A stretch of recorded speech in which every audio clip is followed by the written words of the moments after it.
Assalamualaikum warahmatullahi wabarakatuh. Waalaikumsalam.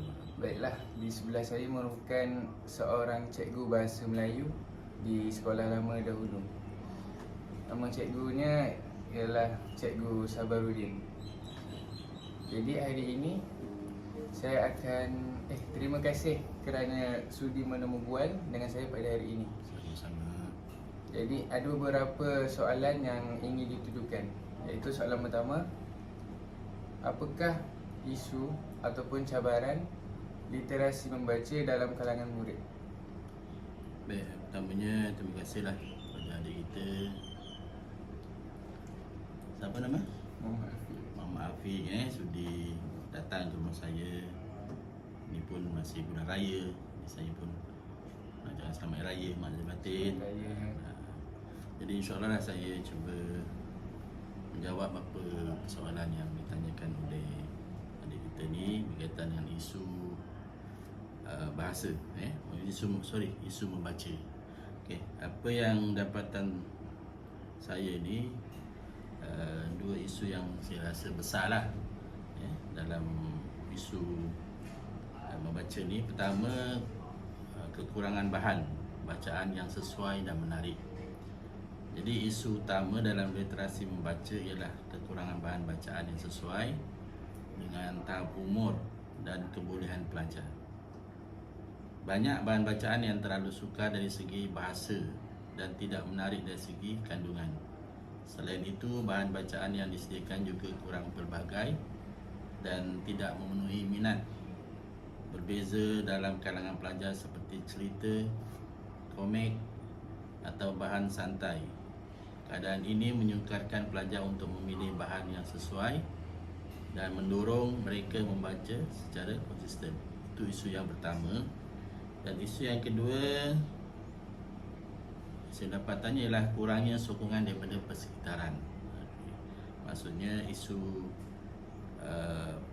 kurang sokongan daripada persekitaran ni seperti maknanya kurang sokongan daripada keluarga dan juga sekolah. Tidak, sebab apa? Tidak semua ibu bapa menyediakan bahan bacaan di rumah. Tidak semua ibu bapa menyediakan bahan bacaan di rumah atau menggalakkan anak-anak membaca. Di sekolah pula aktiviti membaca kurang diberi penekanan dan tidak dilaksanakan secara berterusan.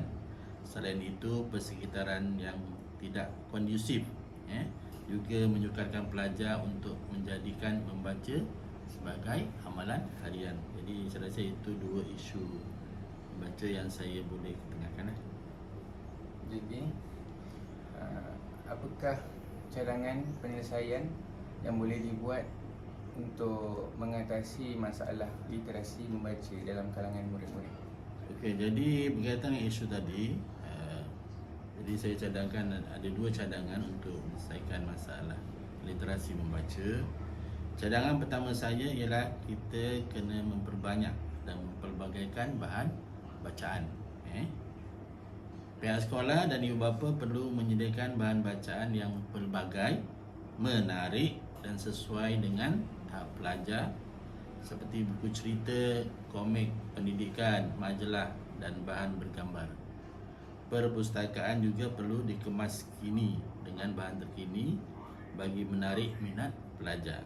Itu isu ataupun cadangan penambahbaikan yang pertama. Dan bagi isu yang kedua,